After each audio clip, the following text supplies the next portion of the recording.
Sir ఎందుకు ఆపింది sir? ఇలాంటి చావగొట్టి చంపాలి, ఇలాంటి బతకనీయకూడదు సార్. కానీ ఒక మనిషిని ప్రాణం తీసే హక్కు ఎవరికి లేదమ్మా. లేదు, మీకు కొట్టే హక్కు కూడా లేదు. ఏదన్నా అయితే మీరు చట్టపరంగా వెళ్ళండి, మన చట్టం అదే అంటుంది. ఆయన ఎంత పెద్ద నేరం చేసినా కూడా కొట్టే హక్కు ఎవరికి లేదు. మీకు, మాకు, పోలీసులకు ఎవరికి లేదు.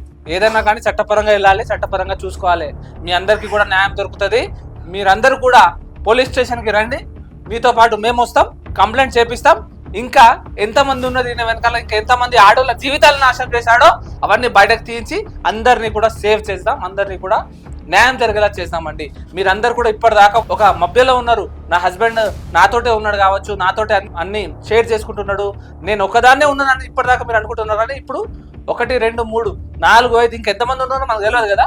సో అవన్నీ కూడా బయటకు వస్తాయి. మనం పోలీస్ స్టేషన్ వెళ్ళి కంప్లైంట్ ఇచ్చి ఖచ్చితంగా దీని మీద యాక్షన్ అయ్యేలా నేను చూస్తానండి. సార్ నేను కూడా ఇస్తాను సార్. మీరు ముగ్గురు నన్ను కలిసి కొట్టారు సార్, మీరు కావాలని నేను కూడా నిజంగా సార్ మీరు ముగ్గురు కంప్లైంట్ ఇస్తాను. నేను కూడా కంప్లైంట్ ఇస్తాను సార్. ముగ్గురు కలిసి కొడతారా సార్? మీరు కావాలని నన్ను కొట్టించాలని చేస్తారు సార్. మీరు వెళ్ళండి, కంప్లైంట్ చేయండి. మరి కూర్చో బాబు. ఏంది బాబు మేము మాట్లాడుతున్నాం, మేము కొట్టించామని చెప్తావా? మిమ్మల్ని ఆనందించు.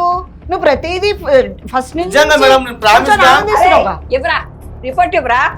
ఆపారు కాబట్టి లేకపోతే చెప్తున్నారన్నమాట.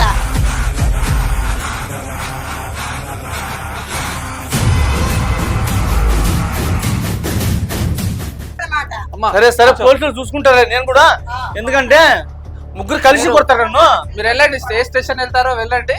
మీరు చేసిన మోసానికి వాళ్ళు కొట్టింది పెద్ద లెక్కకు రాదు. కాదు సార్, ఉంటే పర్సనల్ గా చూసుకోవాలి కదా సార్. మీరు ఏం పర్సనల్ గా చూడాలండి? ఇది పర్సనల్ గా చూసుకున్నారనే ఇంత పెద్దగా అయింది. ఆమెని పర్సనల్ గా చూసుకున్నారు, ఈమెని పర్సనల్ గా చూసుకున్నారు, ఆమెను కూడా పర్సనల్ గా చూసుకున్నారు.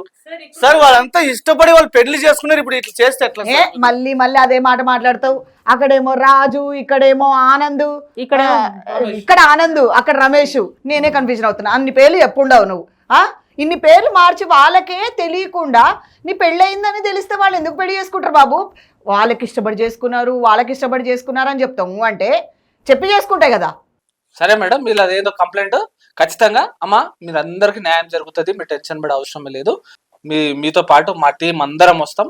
మనం పోలీస్ స్టేషన్ వెళ్ళి ఏం చేయాలి, ఎట్లా చేయాలి, ఏ విధంగా అయితే శిక్ష పడేలా చేయాలి మనం చేద్దాం. టెన్షన్ పడే అవసరం లేదు. మీరు వెళ్ళి బయట కూర్చోండి, మా టీం ఏముందో మీకు చూస్తుంది. చూసారు కదండి, పర్సన్ మాత్రం ఒక్కడే, పేర్లు మాత్రం అనేకం. 3 భార్యలు, అందులో 3వ భార్య మన దగ్గరకు వచ్చి విషయం చెప్పుకుంటే గానీ మిగతా 2 భార్యల గురించి బయటికి రాలేదు. ఇలాంటి మనుషులు ఇంకా ఎంతమందో. ఒకరికి తెలియకుండా ఒకరిని ఇలా మెయింటైన్ చేస్తూ పోతే అసలు ఏంటి ఈ సమాజం ఎక్కడికి పోతుంది?